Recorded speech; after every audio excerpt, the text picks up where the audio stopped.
అందరికీ ఏం చేస్తున్నారు అందరూ? నేను టిఫిన్ చేసేసాను. మీరు చేశారా ఫ్రెండ్స్? ఏం తిన్నారో కింద కామెంట్లో చెప్పండి. రోజులాగే నేను ఇవాళ ఒక కొత్త టాపిక్తో మేము ముందుకు వచ్చాను. ఇవాళ టాపిక్ ఏంటంటే టైప్స్ ఆఫ్ హస్బెండ్స్. అంటే హస్బెండ్స్ ఉంటారు కదా, వాళ్ళ రకరకాలు ఉంటారు కదా, వాళ్ళలో కొంతమంది, అందరి గురించి కాదు, కొన్ని టైప్స్ గురించి ఎక్స్ప్లెయిన్ చేసుకుందాం.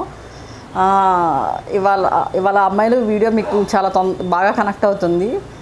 అబ్బాయిలు మీరు కూడా చూడండి, ఎందుకంటే దీనిలో మీరు ఏ టైపో మీకు కూడా అర్థమవుద్ది. డెఫినెట్గా వీడియో అందరికీ నచ్చుతుందని అనుకుంటున్నాను. కింద కామెంట్ చేసి, అంటే ఇలాంటి వీడియోస్ చేయాలా వద్దా అనేది కింద కామెంట్స్ రూపంలో తెలియజేయండి ఫ్రెండ్స్. ఇవాళ ఇంకా లేట్ చేయకుండా టాపిక్లోకి వెళ్ళిపోదాం. టైప్స్ ఆఫ్ హస్బెండ్స్ అంటే అసలు బేసిక్ మెటీరియల్, ఒక హస్బెండ్ మెటీరియల్ ఎలా ఉంటుంది అనేది ఎక్స్ప్లెయిన్ చేస్తాను. అంటే పెళ్ళి చూపులు స్టార్ట్ అయ్యి పెళ్ళి అవ్వడానికి ఒక గ్యాప్ ఉంటుంది కదా. పెళ్ళి చూపులు స్టార్ట్ అయ్యి పెళ్ళికి మధ్యలో గ్యాప్లో కన్వర్సేషన్స్ జరుగుతూ ఉంటాయి అమ్మాయికి అబ్బాయికి మధ్యలో. ఆ కన్వర్సేషన్స్ ఎలా ఉంటాయంటే, అసలు ఆ అబ్బాయిలు చెప్పే మాటలు ఏవైతే ఉన్నాయో ఆ మాటలు ఎన్ని రకాలుగా వాళ్ళు చెప్తారంటే, అసలు నేను ఆడపిల్లగా పుట్టి ఇంత అదృష్టం చేశానా, పోయింది పుట్టాను ఇలాంటి మా హస్బెండ్కి నేను వైఫ్ అవుతున్నానా, అంటే ఇలాంటి అబ్బాయికి నేను వైఫ్గా వెళ్తున్నానా, నా జీవితం ఇంత బాగుంటుందా, నా లైఫ్ ఇంత కలర్ఫుల్గా మారిపోబోతుందా అన్న భ్రమలో మనం ఉంచుతారు ఫ్రెండ్స్. అన్ని కబుర్లు చెప్తారు. అంటే నువ్వు నా ఇంటికి రావడం అనేది నీకు ఎలా చెప్తారంటే, నువ్వు నా ఇంటికి రావడం నీకు ఎంత అదృష్టమో అనే విషయాన్ని, నేను ఎంత అదృష్టవంతురాలనా అన్నట్టు మనని భ్రమింపజేస్తారు. మన ఆ భ్రమలోనే ఉంచుతారు. ఆ భ్రమలోంచి మనకి పెళ్ళి అవుద్ది. పెళ్ళి అయిన తర్వాత మన పేరెంట్స్ ఎవరైతే ఉన్నారో వాళ్ళు ఫస్ట్ ఒక మాట చెప్తారు, ఏంటంటే, అమ్మ నీకు పెళ్ళి అయిపోయింది, ఇంకా నీ అత్తగారిల్లే నీ ఇల్లు, నీ అత్తగారే మీ అత్తగారు మామగారే నీ అత్తగారు మామగారే నీ తల్లిదండ్రులు అనుకో, ఇంకా అదే నీ ఇల్లు అని చెప్తారు. సరే ఏదోటి అమ్మ చెప్పింది కదా అని కన్విన్స్ అయ్యి మనం అక్కడికి వెళ్తాం. వెళ్ళిన తర్వాత అక్కడ సిచ్యువేషన్ ఏంటంటే డిఫరెంట్గా ఉంటుంది. ఏం డిఫరెంట్గా ఉంటుంది? పరాయి నుంచి ఒక ఆడపిల్ల వచ్చింది, ఆ ముందు ఎందుకు మాట్లాడుతున్నారు, ఆ అమ్మాయి ముందు ఎందుకు ఇలాంటి డిస్కషన్స్ అన్నీ అని చెప్పి ఏమో అక్కడ ఉన్న అత్తగారు ఆడబడుచో సంథింగ్ ఎవరో ఒకళ్ళు అంటారు. అంటే నువ్వు వచ్చిన ఇల్లు నీది కాదు, నువ్వు అక్కడ ఎక్కడి నుంచి వచ్చావో అది నీ ఇల్లు కాదు ఫ్రెండ్స్. ఆడదానికి ఇల్లు అక్కడ ఉంది. ఇప్పుడు అత్తగారిల్లే, అమ్మగారిల్లే, నా ఇల్లేది అంటే పెళ్లి చేసి నన్ను రోడ్డు మీద వేసారా? ఇలాంటి కన్ఫ్యూజన్స్ మధ్యలోనే మనం అలా గడుపుతూ ఉంటాం కదా. మన ఏదైతే మనకి పెళ్ళికి ముందు చెప్పిన కబుర్లు ఏవైతే ఉంటాయో ఫస్ట్ 3 days మనకి అలాగే ఉంటుంది జీవితం. అంటే అసలు ఎలా ఉంటుందంటే, బేసిక్గా ప్రతి ఆడపిల్లకి ఫస్ట్ 3 రోజులు 4 రోజులు, ఫస్ట్ 1 నెల 2 నెలలు చాలా అద్భుతంగా ఉంటుంది ఫ్రెండ్స్.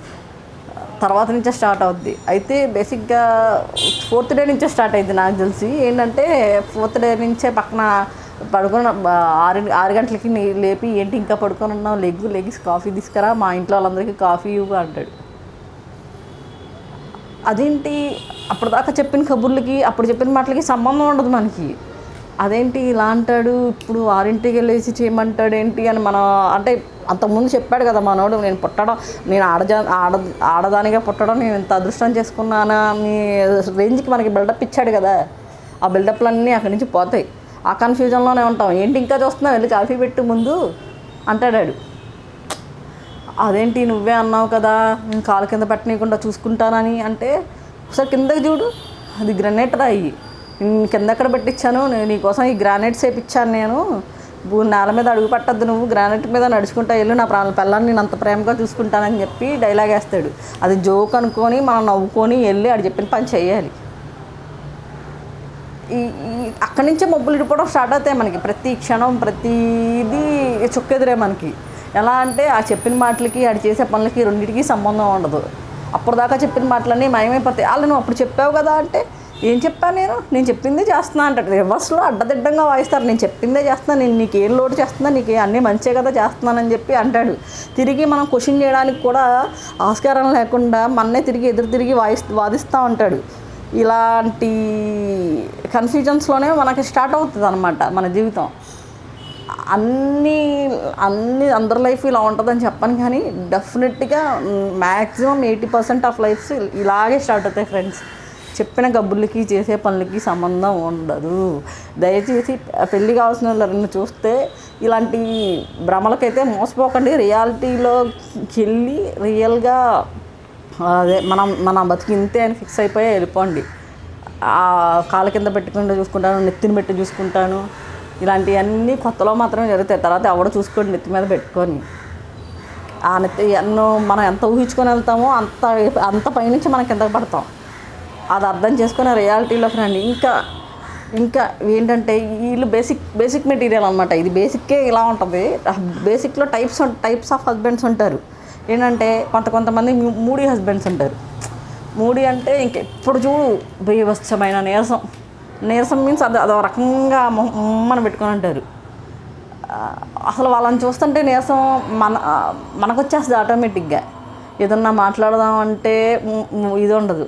వెళ్ళి పక్కన కూర్చుందాము, కబుర్లు చెప్తాడు అంటే ఆ కబుర్లా అయ్యో దేవుడా అవి కలగనాల్సిందే. కబుర్లు చెప్పుకుంటున్నాము నేను మా ఆయన అని కళ్ళ కనాలి. ఇలాంటి ఆడవాళ్ళు చాలామంది ఉన్నారు ఫ్రెండ్స్. ఎందుకంటే ఆడికి మూడు ఉండదు. ప్రతిదానికి ఏదో అవుట్ ఆఫ్ మూడు ఆడ ఆస్తులు ఆడంతస్తులు ఏవో మనకు రాసి ఇచ్చేసి ఆడేదో బైరాగిలా పక్కన కూర్చొని బతుకుతున్నట్టు ఏది మాట్లాడాలన్నా అసలు ఏది చెప్పాలన్నా ఇక సరసాలు అయితే అసలు మడిచిపెట్టిలో పెట్టడమే. ఇక ఏం లేదు, ఎందుకు వచ్చిందరా దేవుడా మనకి ఈ బతుకు అని మనకు అనిపించినా సరే అన్నీ మూసుకొని, ఎందుకంటే చెప్పడానికి రీజన్స్ ఏమి ఉండవు. అలాంటి వాళ్ళ మీద పెద్ద ఎలిగేషన్స్ ఏం చేయలేము. ఏం చేస్తాం, ఎప్పుడు చూసినా నీరసంగా ఉంటాడమ్మా అని మనం ఎవరికైనా చెప్పామనుకో, వాళ్ళు తిరిగి మన రివర్స్లో ఎలా అంటారు తెలుసా, కొడుతున్నాడా తిడుతున్నాడా ఏం చేయట్లేదు కదా ఆడి మనాన్ని పడుండని అంటారు. ఇంకెందుకు పెళ్లి చేసుకున్నది అంటే ఒక మనిషితో కూర్చొని మాట్లాడలేనప్పుడు, కబుర్లు చెప్పుకునే స్వతంత్రం లేనప్పుడు, ఏది లేనప్పుడు, నీ మూడ్ స్వింగ్స్ అన్నీ మా మీదకి చూసేయాలనుకున్నప్పుడు ఎందుకు పెళ్లి చేసుకోవడం? మానేసి హ్యాపీగా ఒక్కడవే పడి ఉండొచ్చు కదా నీ ఆలోచనలో నువ్వు. అలా చేయరు, మళ్ళీ పిల్లలు కావాలి, మళ్ళీ మనం మూలన కూర్చోవాలి. అది ఇలా అంటారు ఫ్రెండ్స్. అసలు ఆ మూడీ హస్బెండ్స్ని చూస్తుంటే ముందు మనకు నీరసం వచ్చేస్తుంది. అసలు ఆటోమేటిక్గా వచ్చేస్తుంది. వాళ్ళని చూడంగానే మనకు వచ్చేస్తుంది నీరసం. ఇంకా బోనస్గా మనం పెళ్ళయింది, మనకు హస్బెండ్ ఉన్నాడు, మనం వెళ్ళి ఆడితో కూర్చొని కబుర్లకి సరదాలకి షికార్లకి వెళ్ళొచ్చు అనుకోవడం అవన్నీ ఏంటంటే కలే, డెఫినెట్గా కలే వాళ్ళకి. అలాంటి హస్బెండ్స్తో భరిస్తున్న ఆడవాళ్ళు చాలామందే ఉన్నారు. ఏం చేస్తాం, ఇది ఒకవేళ పొరపాటున ఇది యాక్టివ్ దొరికిందనుకో చచ్చిందే. ఇది యాక్టివ్గా ఉన్నా అక్కడ ఇదేం ఉండదు. ఇంకా బోనస్గా మనమే సిగ్గు లేకుండా ప్రవర్తిస్తున్నామేమో, వెళ్ళి మాట్లాడి మనకి అనిపిస్తుంది అనమాట, మనమే సిగ్గులేమో, ఆడు బాగానే ఉన్నాడేమో అని ఫైనల్గా మన మీద మనకే అసహ్యం కలిగేలా చేసి అలా సైలెంట్గానే ఉంటారు. అలాంటి వాళ్ళు మూడీ హస్బెండ్స్ ఎవరైతే ఉన్నారో వాళ్ళు అలా ఉంటారనమాట. అది నెక్స్ట్ ఇంకోళ్ళు ఉంటారు పిసినారి మొగుళ్ళు. వీళ్ళతోటి జీవితం బాగుందని చెప్పలేము, బాగాలేదని చెప్పలేము. ఏంటంటే వీళ్ళ పిసినారితనం ఏదైతే ఉందో అది పీక్ లెవెల్లో ఉంటుంది. మనకి సరదాలు సంతోషాలు ఇవే ఉండకూడదు, అవన్నీ ఆడుతూనే ఉండాలి మనకి. అంటే బయటికి వెళ్ళడం, షాపింగ్లు చేయడం, ఏదైనా కొనుక్కొని తినాలనుకోవడం, అవ్వా ఇంకా అసలు బయట కాదు కదా ఇంట్లో చేసుకొని తినాలన్నా కానీ ఇలాంటి వాళ్ళతో ప్రాబ్లమ్సే. నువ్వు 100 మంది చుట్టాలు రాని, 1000 మంది చుట్టాలు రాని, ఇలాంటి వాళ్ళు ఒక్క పాల ప్యాకెటే తెచ్చిస్తారు ఫ్రెండ్స్. ఆ ఒక్క పాల ప్యాకెట్ని ఏం చేసుకోవాలి పాపం, ఆ ఇంటి ఇల్లాలు ఆ ఇంటి పరువు కాపాడుకోవడం కోసం ఒక రకంగా ప్రయత్నిస్తే, ఇలాంటి వాళ్ళకి ఇలాంటివి ఏమి ఉండవు. డబ్బే ముఖ్యం, డబ్బే కథ, డబ్బే ఇది, పరువు ప్రతిష్ట ఇలాంటివి ఏం పెద్దగా ఇది ఉండదు. వచ్చిన వాళ్ళకి పెడదాము, కడుపు నిండా పెట్టాలన్న ఆలోచన ఉండదు. అమ్మో కడుపు నిండా పెట్టేస్తే మళ్ళీ 4 రోజులు ఉంటే 4 రోజులు ఖర్చు అంతా ఎవడు భరిస్తాడని చెప్పి చేస్తాడు. ఇక పెళ్ళానికి సరదాలు సంతోషాలు అసలే ఉండకూడదు. అదే సినిమాలో, అది అభిషేకం సినిమాలో కనుక, అదే ఉగాదిగా అభిషేకం సంథింగ్ ఏదో సినిమా ఉంటుంది, దానిలో ఎస్వి కృష్ణారెడ్డి ఇది ఉంటుంది.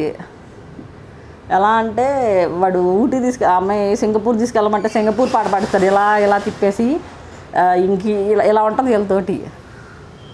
పిసినారి మొగ్గులతో భరించే ప్రతి ఆడదానికి వామ్మో అసలు నమస్కారం. ఎందుకంటే తినాలని, బయట తిండి తినడం అన్న కాన్సెప్టే వాళ్ళ దగ్గర ఉండదు. ఒకవేళ తినాలని కోరుకుందే అనుకో, పొరపాటున దానికి ఒకవేళ దాని ఇది బాగలేక, దాని టైం బాగలేక, ఏమండి బిర్యానీ తిందాము లేకపోతే ఇంకోటి తిందాం అనిపించిందే అనుకో, దానికి ఈ ప్రపంచంలో ఎన్ని కష్టాలు ఉన్నాయో ఆ కష్టాలన్నీ నీ మొగుడు ఒక్కడే భరిస్తున్నాడని గుర్తుపెట్టుకో.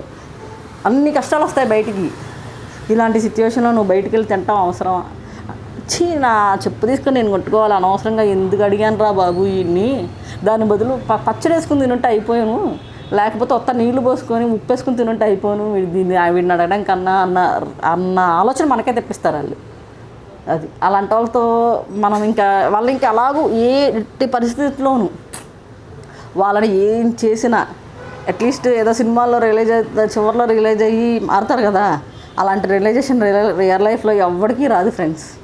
వీళ్ళు ఖర్చు పెట్టరు. వీళ్ళకి చాలా కాస్ట్లీ పదాలు ఏదన్నా ఉంటే ఖర్చే.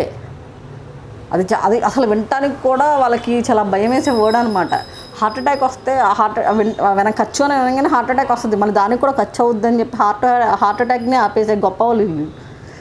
ఈ పిసినారి మొగులు ఎవరైతే ఉన్నారో, ప్రతి పిసినారి మొగుడు పిల్లాన్ని చాలా రొమాంటిక్గా చూసుకుంటాడు. ఏంటో తెలుసా, పొరపాటున ఇది బయటికి వెళ్ళి అంటే ఏం లేదు, ఎలా చేస్తాడంటే అన్ని ప్రపంచం అంతా బయట ప్రపంచానికి సంబంధం లేదు, మొత్తం నేనే అన్నట్టు బిహేవ్ చేస్తాడు. ఎందుకంటే ఇది బయట ప్రపంచంలోకి వెళ్తే బయట ఏం జరుగుతుంది దీనికి తెలుస్తుంది కదా, లేకపోతే బయట మోడల్స్ తెలుస్తాయి, బయట ఫ్యాషన్ తెలుస్తుంది. అవి ఏం తెలియనివ్వకుండా లోపల ప్రపంచంలో చాలా జాగ్రత్తగా చూసుకుంటాడు పిల్లాన్ని. ఇది పిసినారి మొగుళ్ళతో ఉన్న పెద్ద ఇదనమాట. నెక్స్ట్ వచ్చేసి మనం అమ్మ కూచి. ప్రపంచంలో ఎలాంటి మొగుడినైనా భరించవచ్చు, కానీ ఈ అమ్మ కూచుల్ని మాత్రం భరించలేము ఫ్రెండ్స్. ఆడు పెళ్ళి చేసుకుంటాడు, వాళ్ళ అమ్మ చెప్తే పెళ్లి చేసుకుంటాడు, వాళ్ళ అమ్మకి నచ్చితేనే పెళ్లి చేసుకుంటాడు, వాళ్ళ అమ్మ మాట్లాడమంటేనే మాట్లాడతాడు, లేకపోతే మాట్లాడు. మనం చేసుకొని వస్తాం, సత్తకోటి ఆశలతో వస్తాం. వాడు నెక్స్ట్ రోజు ఆఫీస్కి వెళ్ళిపోతాడు. ఆఫీస్కి వెళ్ళి వచ్చిన తర్వాత పొద్దున్నుంచి మనం ఆఫీస్కి వెళ్ళాం కదా, వెళ్ళాడు కదా, వస్తాడు ఇంకా వస్తాడని సాయంత్రం దాకా ఎదురు చూస్తాం. ఎదురు చూసిన తర్వాత వస్తాడు, 6కో 7కో వస్తాడు. రాగానే ఆడి లగేజ్ ఏదైతే ఉందో అది పక్కన పడేసి వెంటనే అమ్మ దగ్గరికి వెళ్ళిపోతాడు. కాళ్ళొత్తడానికి కాళ్ళొత్తుతూ వాళ్ళ అమ్మకి ఆ రోజు ఏం జరిగినాయో అవన్నీ ఎక్స్ప్లెయిన్ చేస్తాడు. ఓకే, తల్లిదండ్రులను చూసుకోవద్దు, తల్లితో మాట్లాడొద్దని ఏ వైఫ్ చెప్పదు. అంటే పొద్దున్నుంచి వేరే బయట ప్రపంచాన్ని, అదే బయట ఇంటి నుంచి నిన్నే నమ్ముకొని నీకోసం వచ్చిన అమ్మాయి ఏదైతే ఉందో అమ్మాయి నీకోసం ఎదురు చూస్తుందన్న కాన్సెప్ట్ నీకు ఒక ఇది నీకు తెలియదా? అమ్మాయి ఎదురు చూస్తుందని తెలుసు కదా, అయినా సరే నువ్వు వెళ్ళిపోతావు, మీ అమ్మ దగ్గరికి వెళ్తావు. ఏ రాత్రికో 10కో వస్తావు, 11కో వస్తావు, పడుకుంటావు, నిద్రపోతావు. అదేంటండి నేను మీకోసం పొద్దున్నే నుంచి ఎదురు చూస్తున్నాను కదా, నాతో మాసేపు మాట్లాడండి. అదేంటి నాకు నీరసం, నాకేం బాగాలేదు, నేను పడుకోవాలంటావు. లేదు కాదు ఇంకా మీ అమ్మేనా, నేను గుర్తురానా నీకు అనగానే ఇంకా పెద్ద పంచాయతీ అయిపోద్ది. ఒకవేళ పొరపాటున ఆ మాట మాట్లాడామంటే పెద్ద పంచాయతీ అవుద్ది. ఆ పంచాయతీ కూడా డైరెక్ట్గా వాళ్ళ అమ్మ దగ్గరే అవుద్ది. అంటే ఏది తీసుకెళ్ళి బయట పెట్టకూడదు దాన్ని తీసుకొచ్చి డైరెక్ట్గా వాళ్ళ అమ్మ దగ్గర పెడతాడు. ఒక రకంగా కాదు, ప్రతి దానికి డిపెండెన్సీ అమ్మ అంటే ఒకవేళ అంటే మా అమ్మ మమ్మల్ని చిన్నప్పటి నుంచి పెంచింది, ఇంకా మేము పెద్దవాళ్ళం ప్రయోజకులయ్యాం, మా అమ్మని మేము చూసుకోవద్దా అని అడుగుతారు. మమ్మల్ని మేము చూసుకోవద్దు అంటే మా అమ్మ మన గాలికి పెంచి పంపించింది మీ దగ్గరికి. మా అమ్మ కూడా మమ్మల్ని కష్టపడే కదా పెంచింది. అలాగని చెప్పి మేము మా అమ్మను వదిలేసి రామంటే మీకు పెళ్ళిళ్ళు ఎందుకు జరుగుతాయి చెప్పండి? మేము మా అమ్మను వదిలేసి వస్తాం, మేము వదిలేయమని చెప్పట్లేదు. అట్లీస్ట్ మీకోసం ఎదురు చూసే వైఫ్ మీకోసం ఉంది, వచ్చి ఆ అమ్మాయి బాధ్యత కూడా మీదే అని గుర్తించండి అని చెప్పేసి మా బాధ అంతా. అమ్మని చూసుకోవాలి, అట్ ది సేమ్ టైం పిల్లాన్ని కూడా చూసుకోవాలి కదా, ఎదురు చూస్తుంది కదా మీకోసం. అమ్మని చూసుకోవడానికి నాన్న ఉన్నాడు కదా. మరి మిమ్మల్ని నమ్ముకొని వచ్చిన అమ్మాయిని చూసుకోవడానికి ఎవరున్నారు? అమ్మని చూసుకోవాలి, అమ్మని మేనేజ్ చేయాలి, అట్ ది సేమ్ టైం పిల్లల్ని కూడా మేనేజ్ చేయాలని వీళ్ళకి తెలియదు, చెప్పినా అర్థం కాదు. ఈ మారే వీళ్ళు ఇంకా ఒకవేళ పొరపాటున అత్తగారు మంచోళ్ళు అయ్యి అరే ఏంట్రా కదా ఇక్కడికి వచ్చావు, వెళ్ళు అమ్మాయితో మాట్లాడు, అమ్మాయిని చూసుకో అని చెప్పి పంపించే ఆ అత్తగారు ఉంటే ఒక రకం. కానీ కొంతమంది అత్తగారులు ఉంటారు కావాలని దూరం చేస్తూ ఉంటారు. అలాంటి వస్తే ఇంక దీనికి నరకం ఇది బతికింత అయిపోయినట్టే. ఇది ఇంకా చూసుకోవడానికి ఏం లేదు. వెనక్కి తిరిగి చూసుకున్నా ఎదురు చూసుకున్నా ఏం ఉండదు, ఇక అయిపోయినట్టే. ఇక వాళ్ళ జీవితం అక్కడితో అయిపోయినట్టే. అది నెక్స్ట్ ఇంకొక రకం ఉంటారు సనుగుడు. ఒక రకమైన సనుగుడు కాదు, ఎంతోటి పొద్దున్న నిద్ర లెగుస్తానే మొదలు పెడతారు సుప్రభాతాలు. ఇది ఎందుకుంది ఇక్కడ, ఇది ఎందుకుంది అక్కడ, అది ఎందుకుంది, ఇది ఎందుకుంది, ఇలా ఎందుకు చేసావు, అలా ఎందుకు చేసావు, ఎక్కడెందుకున్నావు, అక్కడెందుకున్నావు. ఒక్క విషయం కాదు వీళ్ళకి, కాదేది సనుగుడికి అనర్హం అన్నమాట. వీళ్ళని చూస్తే ఇదని ప్రతి చిన్న విషయానికి ఎక్కి తొక్కుతూనే ఉంటారు ఫ్రెండ్స్ వీళ్ళు. ప్రతి దానికి ఇదే అస్సలు. ఒక్కసారి స్టార్ట్ చేశారంటే నోరు ఇంకా నిద్ర ఏం ఆపుతారో ఆ నోరు సనగడం. రకరకాలుగా అసలు ప్రపంచంలో ఏ తప్పు జరిగినా, ఎక్కడ ఏది జరిగినా దానికి వైఫే కారణం అన్నట్టు, నువ్వు చేసే పనులే ఇదన్నట్టు. ఇది అక్కడక్కడ బాంబు పేలిందా చూడు, ఇక్కడ నీ బిహేవియర్ ఇలా ఉండబట్టే ప్రపంచం ఎలా తయారైపోతుంది, నీ వల్లే ప్రపంచం ఎలా అయిపోతుంది అని దానికి కూడా కారణాలు చేసి తిట్టగల సమర్థులు ఎవరైనా ఉన్నారంటే ఈ సనిగే వాళ్ళ ఫ్రెండ్స్. ఈ సనుగుడు వాళ్ళతోటి ఎన్ని రకాల బాధలు ఉంటాయంటే అప్పుడే ఆడదానికి ఉన్న సహనం ఏదైతే ఉందో అది చచ్చిపోయిన రోజున ఒకరు బీకిద్దాడిని గ్యారెంటీ. అది అంతలా సనుగుతారు, పని పాట అన్నీ వదిలేసి మరి ఇలా తిట్టడమే పనిగా పెట్టుకుంటారు వాళ్ళు. మరి ఏమొచ్చిందో నాకు తెలియదు. ఇప్పుడు అస్తమాన 24 గంటలు ఒక మనిషిని ఎక్కి దొబ్బుతూ ఉంటే నీకంత అన్నం ఏమొస్తుందో తెలియదు. ఆ పడే వాళ్ళకి మాత్రం ఎందుకు బతుకున్నాను రా బాబు, దీనికన్నా చచ్చిపోవడం రా బాబు, ఇలాంటి ఓడితో పడేదానికన్నా అని ప్రతి ఆడదానికి వస్తుంది అసలు ఇలాంటి ఆలోచన. అలా అసలు భరిస్తున్న వాళ్ళు అసలు ఎలా ఉంటారంటే అలా ఉంటారు. పాపం వాళ్ళని కదిలిస్తే ఏడుస్తారు చెప్పాలంటే. ఇవన్నీ పెద్ద ప్రాబ్లమ్స్లో బయట వాళ్ళకి కనిపించవు ఫ్రెండ్స్, కానీ అవన్నీ ప్రాబ్లమ్సే. ఇంకో రకం ఉంటారు అనుమానపు మొగుళ్ళు. అదేదో సినిమా ఉంటుంది, ఏం సినిమా అది, 100% లవ్లో ఒక పాట ఉంటుంది కదా, డియ్యాలో డియ్యాలా డియ్యాలా అనే సాంగ్ ఉంటుంది కదా. ఆ సాంగ్లో ఉంటుంది, పక్కింటోడికి జ్వరం వచ్చిందా నీపై బెంగని అంటాడు, అది గజ్జల చప్పుడు విన్నారా సాంగ్ ఉంటుంది కదా. ఇవన్నీ నిజ జీవితానికి ఇన్స్పిరేషన్, నిజ జీవితంలో జరిగిన సిచ్యువేషన్లో ఇన్స్పిరేషన్గా తీసుకునే పాటలు బాగా రాస్తారనమాట. అది ప్రతిదానికి అనుమానమే, కూర్చున్న అనుమానమే, నించున్న అనుమానమే, అసలు తింటున్న అనుమానమే, పడుకున్న అనుమానమే, ఆ గోడ వైపు వెళ్ళిన అనుమానమే, ఆ స్టవ్ దగ్గర నించున్న అనుమానమే. అంటే ఆ స్టవ్ దగ్గర ఎందుకు నించింది, అక్కడి నుంచి అవడానికి అనిపిస్తున్నాడా ఏంటి దీనికి, అలాతే లేదు. ఇలాంటి వాళ్ళు ఏం చేస్తారంటే ఆఫీస్కి వెళ్ళేటప్పుడు పెళ్ళాన్ని తలుపేసుకుని వెళ్ళిపోతారు, లోపల పెట్టేస్తారు పెళ్ళాన్ని. వెళ్ళిన తర్వాత కూడా బాధపడుతూనే ఉంటారు. ఎందుకు లోపలేసి బాధపడుతున్నాం అని కాదు, దానికి ఎక్స్ట్రా స్పేర్కి ఏమన్నా ఇంట్లో మర్చిపోయానా, ఒకవేళ తీసుకొని బయటికి వెళ్ళి నేను వచ్చేసరికి సైలెంట్గా లోపల ఉంటుందా, ఈ రకమైన అనుమానాలతోటి, రకరకాల అనుమానాలతోటి నానా రకాలుగా సాగు దొబ్బుతారు. ఇంతటి అనుమానం ఉన్న మొగుళ్ళని కూడా నెట్టుకొస్తున్న ఆడవాళ్ళు చాలామంది ఉన్నారండి. ఒకళ్ళు కాదు, మ్యాక్సిమం 30-40% ఉన్నారు. ఇలాంటి అనుమాన మొగ్గులను తట్టుకొని కాపురాలు చేస్తున్న ఆడవాళ్ళు చాలామంది ఉన్నారు. పర్సనల్గా నాకే తెలుసు చాలామంది.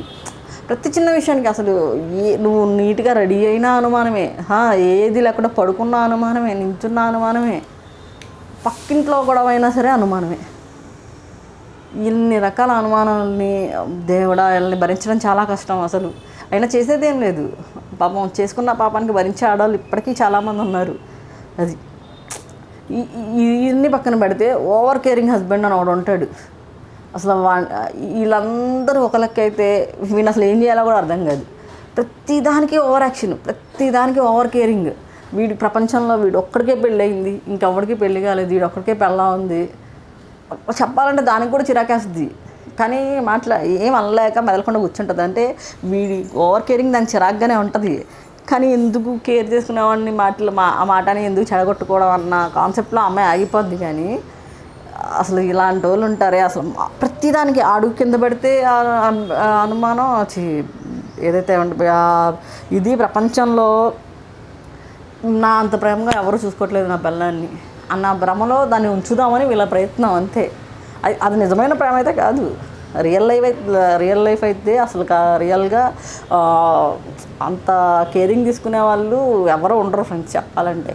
ఇది ఓవర్ కేరింగ్ అనమాట. అది ఎక్కడికైనా పోద్దేమో, లేకపోతే అంటే బేసిక్గా వీడి మైండ్ వీడికి కొంచెం ఇన్ఫీరియారిటీ కాంప్లెక్స్ కొన్ని ఉంటాయి.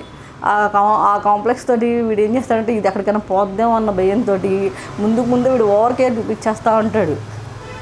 అసలు కేరింగ్ చూపించే వాళ్ళు వేరే ఉంటారు, కానీ ఎంత కేరింగ్ చూపించినా కేరింగ్ చూపించాల్సిన టైంలో చూపించే వాళ్ళు వేరే ఉంటారు ఫ్రెండ్స్. అసలు వీళ్ళు ఏంటంటే ఓవర్ యాక్షన్ చేస్తారు ప్రతిదానికి. ఇంకా సభ్య సమాజం అంతా వీడినే గుర్తించాలి, వీడి పిల్లాన్ని ఇంత బాగా చూసుకుంటున్నాడా అని చెప్పి ప్రతి వాళ్ళు గుర్తించాలని వీడి తాపత్రయపడతాడు. రియల్గా వాడికి అంత కేరేం ఉండదు, ఎంత ఓవర్ యాక్షన్ అనమాట చెప్పాలంటే. ఇలాంటి వాళ్ళని మనం మాట్లాడలేము, ఏమి అనలేము, చేయలేము. చిరాకు వస్తూ ఉంటుంది చూసే వాళ్ళకే కాదు, ఆ పడేదానికి కూడా చిరాకు వస్తుంది. కానీ ఏం చేస్తుంది పాపం, నలుగురిలో ఏం చేయలేక మెల్లకుండా కూర్చుంటుంది. ఇన్ని రకాలు కాదు, ఇంకా వేరే రకాలు కూడా చాలామంది ఉన్నారు.